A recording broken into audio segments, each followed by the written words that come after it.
Love says, I love you. I love you if you're in China. I love you if you're across town. I love you if you're in Harlem. I love you. I would like to be near you. I'd like to have your arms around me. I'd like to hear your voice in my ear.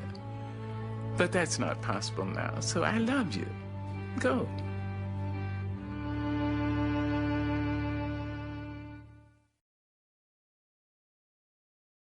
Black love, to me, is essential with love altogether.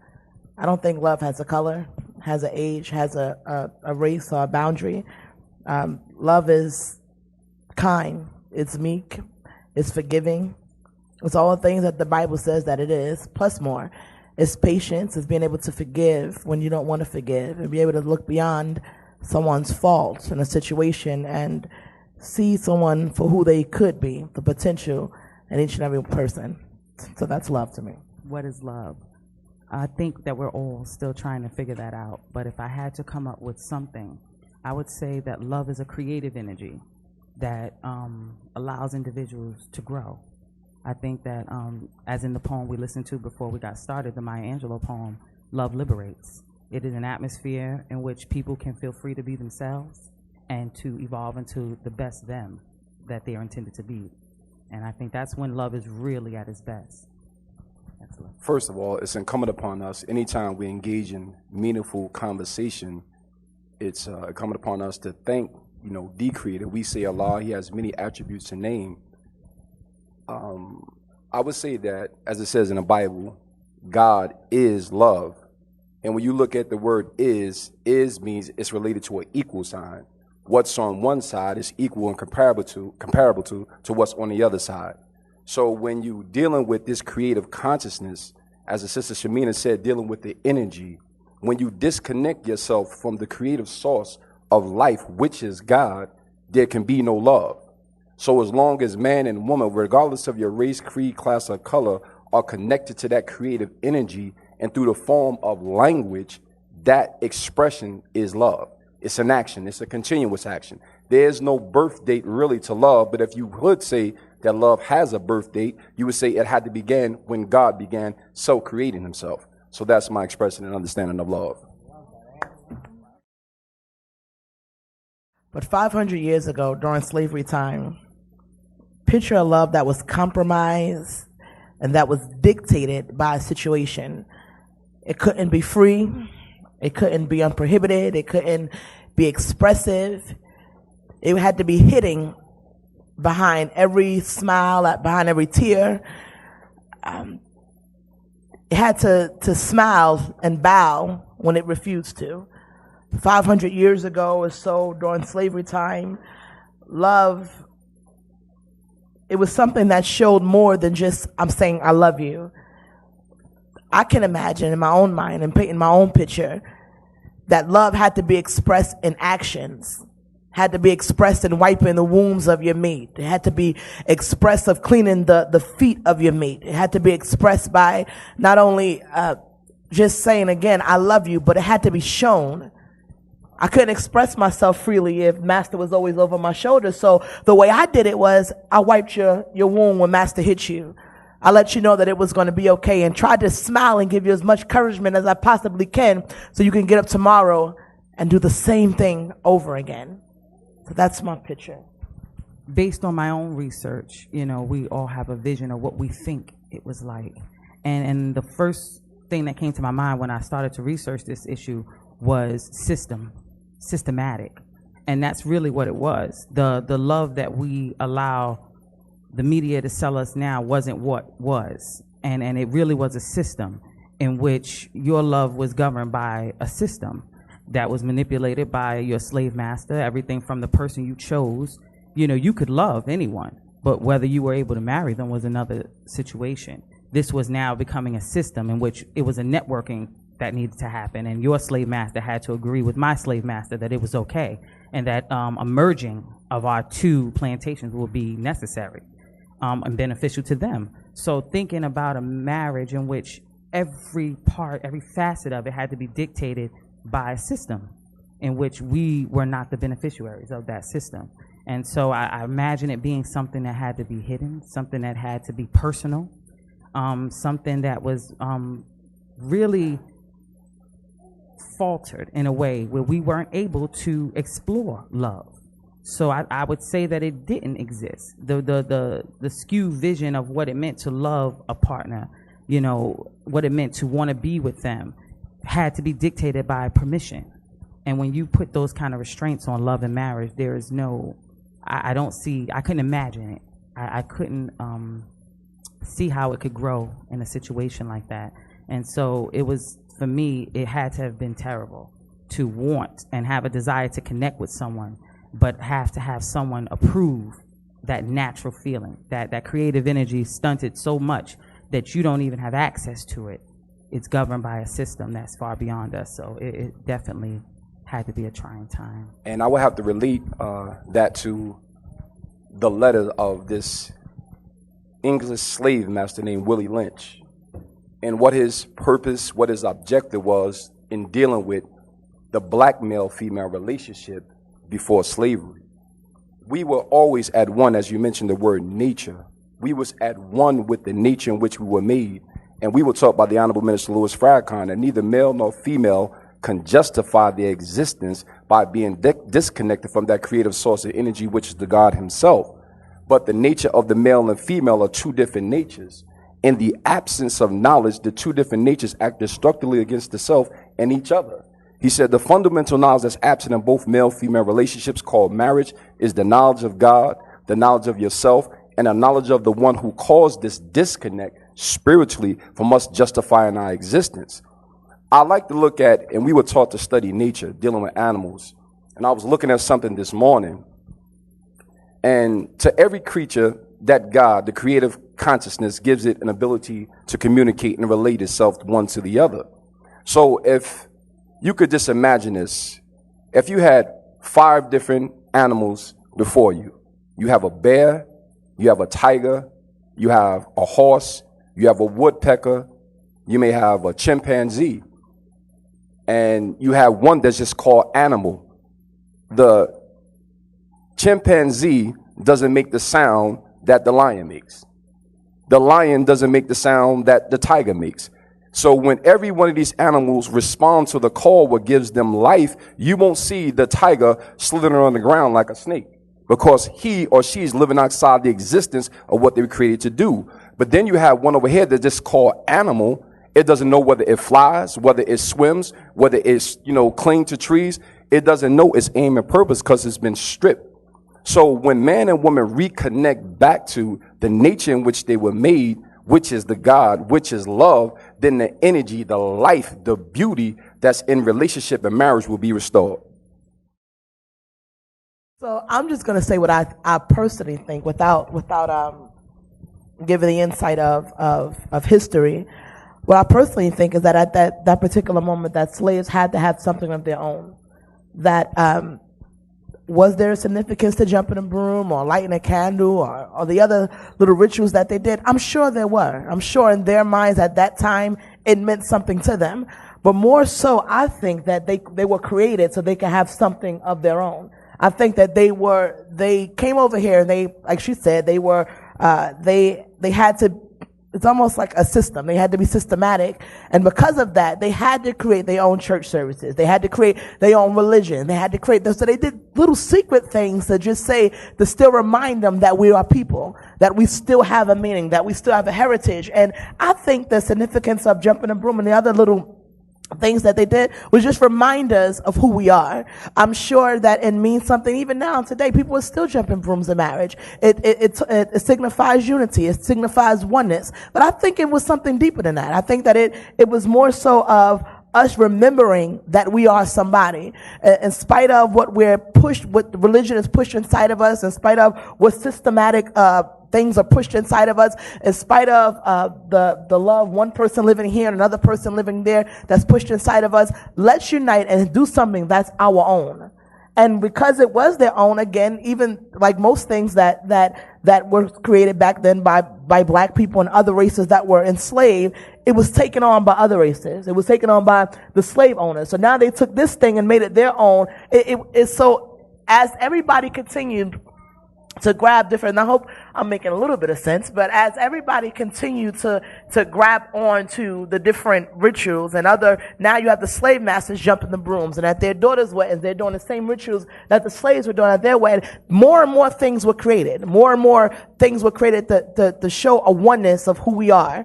And just to touch on, something that you just said in the last comment, both you guys, that, how the marriage mindset affected the slaves, it also made them understand and made them cherish every moment that they had together. I think that that's really what we're missing now. We're really missing the moments of cherishing. We take everything for granted, every moment that we have, but back then, every moment counted. Every encounter counted. So it wasn't time for the back and forthness. There wasn't time for, you were looking at Silly Mae Butt in the field today. It wasn't time for the foolishness, because every moment meant something. And so the oneness of the ceremony rituals was just a outward way to show that we're united and we're a people and we still stand. I completely agree that it was definitely a way of showing, it's amazing what us as human beings will do for self-preservation, whether that is to preserve our life, our culture, our self-esteem. We will create. We are creators, and we will create things to preserve who we are. And I think that that's what Faylene was saying when you're saying that, it's an outward way of showing that we are still united. We are still one. And what can we come up with? This animal that has no criteria, there's no energy for us. Where do we pull from a harness of a bunch of places? And so, because we were displaced. And so when we say, oh, let's create this jump in the broom, we make it our own. No different than, we've made hip hop our own. It's our own rhythm. It's our own beat. And so I definitely agree with the fact that it represented a little bit, just a smidget of what we were. And what we could create when necessary. I was amazed to find out during my research that it wasn't, the idea that, the slave master didn't want us to get married was not true. And it was basically something that they encouraged. It brought forth other new workers, and it brought forth children, and it was a part of the system. The best way to keep a man enslaved and captured is you got to root him into something, and the best way to do that is to let him create a family, let him feel like his roots are here on this plantation, so he won't run. Give him something to work for, something to live for, and I think that's why they promoted it. And so when I look at these rituals, the fact that a pastor wasn't present and there wasn't a minister to give the ceremonies, unless you were an in-house slave, in which you used the master's preacher. And that's how they did that. But that was only reserved for those individuals who were in the house. And if you were outside, you could very well have somebody who was just available to let you say what you had to say. And a lot of the slaves omitted to forsaking all others and keeping ourselves unto each other, because you knew at any moment that could be broken. So our whole ceremonial ritual really has a profound effect on how we view marriage today, because we couldn't even say the essence of what we really wanted to do. I want to stay committed to you. I want to grow with you. I want to commune with you, but I can't. We can't even say it, because at any moment I could become the object of rape. I could be told to procreate with another slave that is considered a big buck, a stronger man, at any moment. So our bodies didn't belong to ourselves, and our minds, were tainted and filled with the system. And so these ceremonies are, to me, a small piece of hope. We're going to, in the midst of oppression, try to keep something that can give us a glimpse of this is just ours. Powerful statements, powerful comments. We were taught that a word only has power when it's executed through action. So when we deal with the rituals of what was, have we really been educated in this system of things of how it was amongst us as original black men and original black women? We were taught that God is traveling through the power of his word. So when you're dealing with present day, and the meaning of what marriage is and how we value what beauty is, as the sister said earlier, I would give an example or an illustration of beauty to me of woman, and even from the woman to the man and saying a handsome man. Imagine being in a pitch black room where you can't see what she looks like, she can't see what you look like. And the only way that you're able to relate to one another is through verbal expression. That's who you are. So when this light comes on, and I may see, or you may see, an imperfection of yourself, which is irrelevant, because who you are, I got to know in that darkness, in that state of mind. But in this system of things, we've been made to think that a woman's beauty is her measurements. It made me think about a black woman named Sarah Bartman. She was considered as the first video vixen, not by her, but how they labeled her. Because of her physique, they have her body, replicas of her body in a wax museum in Baltimore, Maryland, like that. And it's sad that how present day that the woman not only dehumanizes herself, but society dehumanizes her, the male dehumanizes her. But yet, how can you identify if you don't have a comprehensive knowledge of man? Now, it may be a woman who may have been miseducated, may have been hurt by what she thought man was, but it wasn't man. It was a masquerade. He was the body that was in control of the master who gave him his identification of how you relate to that woman. As the sister said, I'll use you as a strong stud with that strong woman to produce another child to be a tool of service for me, denying you the right to mother, denying you the right to father that child. So after 400 years, 500 years of us perpetuating this system of decadence and immorality, now today we have Maury Povich and all these shows of who's the father and who's this and who's that, and they wax rich. Numerous brothers are sitting in prison today behind, child support. But let's look at the cause of the effect. Why did this male today, 2014, doesn't know how to be father? Why today, 2014, the young black woman or any woman doesn't know how to be mother? Who is the cause of that effect? But now you blame the effect for what a system has done to cause the deterioration, the destruction of the black male-female relationship and the black family. So we have to go back and search yesterday to regain, to reacquire this knowledge. And it's not a battle between man and woman as society makes it be. We are one. It comes from one universal creator. But whatever religion and name you call it, there's only one creative consciousness in existence. Either you're in obedience to it or you're not. When you look up that word obedience, it means to obey. And obey means to carry out the orders and instructions and wishes of. Webster leaves it at of. But of who? Not of the slave master, but that's what we've been doing. We've been carrying out the orders and instructions of a system that know that when you have strong families, you have strong communities. And when you have strong communities, we become like U.S. custom agents. We patrol the borders of any society or government or country from any foreign or alien object, as they say. But as men and women, we have to become U.S. custom agents of our own individual selves. And like example, if I go to do something, is this detrimental to the relationship or the marriage between me and this woman? The woman has to ask herself the same thing. When we congregate with our friends, with their women friends, are we talking about building ourselves as women to help build this marriage with this man? Or are we talking about carrying out the orders and instructions and wishes of a system that profits from black male-female relationships being broke down? Can I? I'm sorry. Go ahead. I'm not going Go ahead, please. Kenneth, right? Yeah. Brother, that was beautiful. And I agree with, I love the U.S. custom agent. And I think it's so important to have a family structure.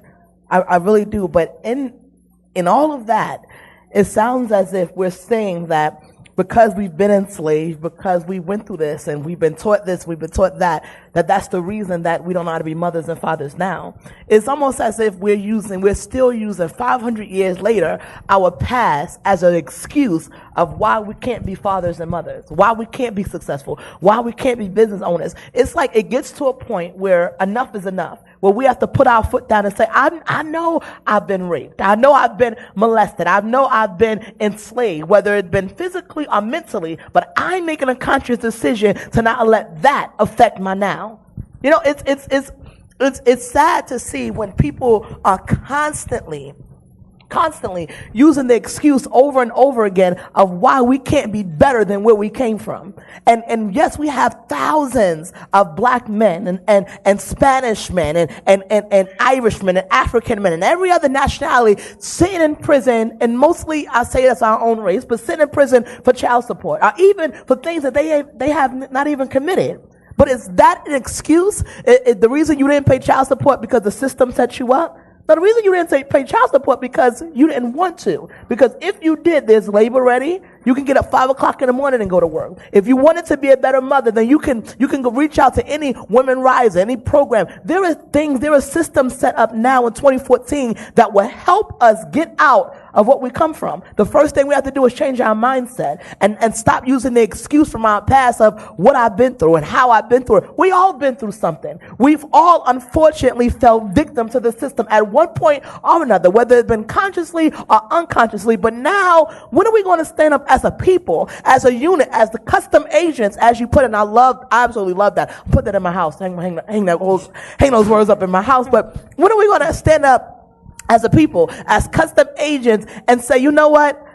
I choose to be free from all of that. I choose to set my mindset to something different. I don't want to be like my forefathers. I don't want to be a victim of my past. I don't want to be a victim of my circumstances. I don't want to be an effect of my environment or outcome of my environment. I'm choosing to be free. You know, and everything you said was absolutely beautiful, but I have to disagree with the fact that still now, 500 years later, we're still being affected by slave set mindsets when we have the choice. We are not slaves anymore. We have a choice whether or not we dress like Beyonce or every video other vixen. We have a choice whether or not we walk around with our pants hanging down. We have a choice whether or not we have driving a car and we living in somebody's basement with our name on an orange juice. We have that choice. But we still choose to get rims. We still choose to buy jewelry. We choose these things. Why?